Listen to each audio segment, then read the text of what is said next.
Hi everyone, and welcome to this Fantasy Art Friday video. In this video I'm going to be working on a drawing of a phoenix, and ever since I started working on these fantasy art videos, lots of you have asked me to work on a drawing of a phoenix, and I feel like it's a great way to start the new year as my first drawing of 2017, with it symbolising renewal and time. Also, before I start working on the drawing, as some of you might have noticed, I've recently upgraded my microphone, so it should sound a lot better in this video. For those of you who are interested, I got the Blue Yeti, and it's been amazing so far.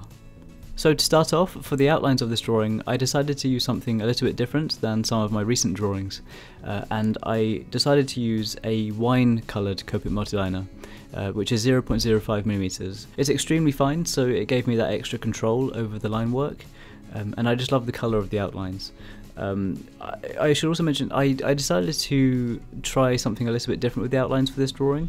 I didn't want to add outlines all over the phoenix. I wanted to focus all of the outlines to the phoenix, its head, body and wings, and then I wanted to fade the outlines outwards towards the tail.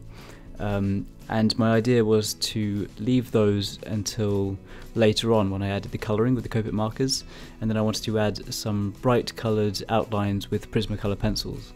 So I basically wanted to fade the outlines towards the tail and then carry them on with pencils later on. I also decided to add the outlines of a black comic panel, having it in the background with the phoenix overlapping with the wings and its tail, just to make the phoenix stand out from the page. After the outlines, it was time to work on the colouring, and for the colouring of this drawing I used Copic markers. I used buttercup yellow and cadmium yellow to add the colouring around the phoenix's head, using streaks of colouring to try and create that feathered effect. And then to add the colouring to the phoenix's beak, I used an eggshell marker, adding some extra shading around the area with a cool grey 3 and 5.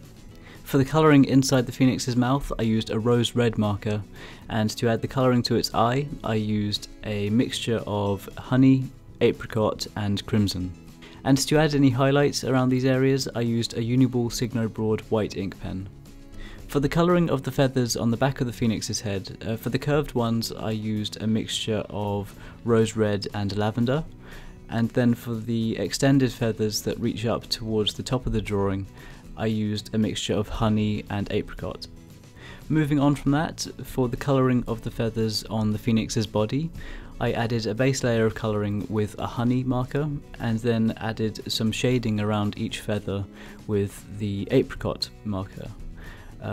Once those base layers had been added, it was time to add some extra shading around the lower part of the phoenix and to add some extra shading around the outer edges. For this I used the rose red marker, which at first I wasn't sure about using. I didn't know if it was going to blend well, but after testing on some paper to the side of me, they seemed to blend really well, and it continued to add a really nice warm tone to the colouring of this drawing. There's a reason why I didn't use the cool grey markers for the colouring of the phoenix that much. I felt like they would take away from the warm tone that the phoenix really should give off. I felt like if I added the cool tones over the top of that, it would really take away from the effect of the phoenix. And I intended to use the cool grey markers later on for the background to add that contrast. For the colouring of its feet, I decided to use the same colours that I used for the feathers on the top of its head, that being rose red and lavender. And once I finished working on the colouring of the body, I then wanted to work on the wing in the foreground. I wanted to focus most of the detail of the drawing to this area, really make it stand out and show up, especially overlapping the comic panel, just really making this area stand out. So for the top of the wing, I blended upwards from the body, adding the same colouring with the honey and the apricot markers. And then I really wanted to change up the colouring of the wing and make it very different. So I brought out a cardinal marker, which is a very dark, deep red, and I used it to add a thick outline going around the outer edges of each of the inner feathers on the inner part of the wing. And once I'd added those outlines, I then used an amethyst marker over the top of this to add the rest of the colouring to those inner feathers. I also used a crimson marker to add lots of colouring to this area. A crimson is probably one of my most used pens. I've had to buy refills because I use this pen so much and I love the colour.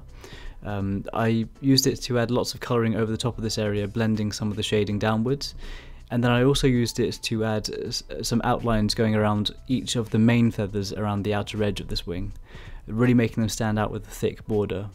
And then for the rest of the colour of those main feathers, I used rose red and pure pink. I used the same colours for the other wing, but in a much more simplified way, keeping this area much more blurred and less detailed to keep it in the background, and focusing most of the detail to this wing in the foreground and making that area really stand out. And after working on the wings, it was then time to work on the tail and all of the long tail feathers. For this, I used a mixture of pure pink and rose red for the first layers, adding lots of colouring going all the way to the tip of each feather. And then after that, I used a lavender marker to add some shading to the underside of each long feather, really trying to define the shape of each individual feather and making sure they stand out as much as possible.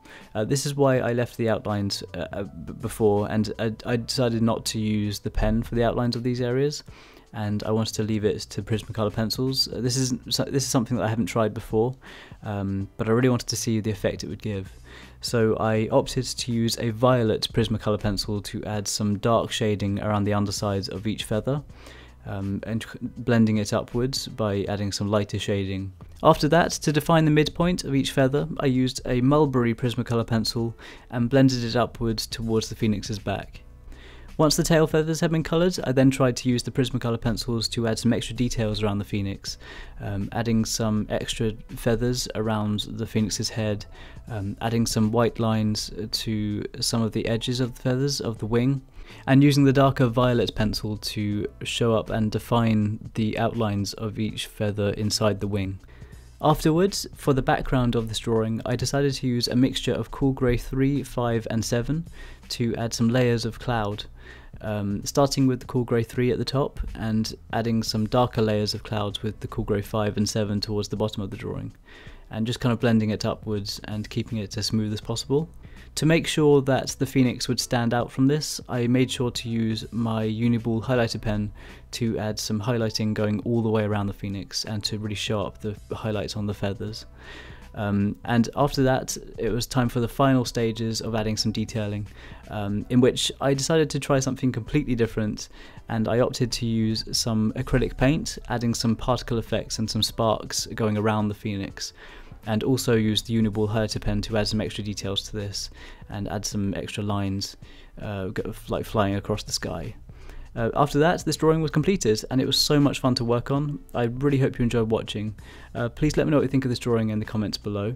If you have any suggestions for future Fantasy Art Friday videos or any fan art videos, then please let me know. All suggestions are hugely appreciated and they really help me out. If you enjoy drawing videos, then make sure you're subscribed, and any likes or shares are hugely appreciated and it really means a lot to me. If you want to follow along with my progress photos and keep up to date with everything I'm working on, then be sure to check out the links in the description box below to check out my Twitter, Facebook and Instagram. And once again, thank you so much for the support on this channel. I can't wait to work on some more drawings. It's really awesome to work on this one for the first drawing of the year. Thank you so much for watching, and I'll see you all soon.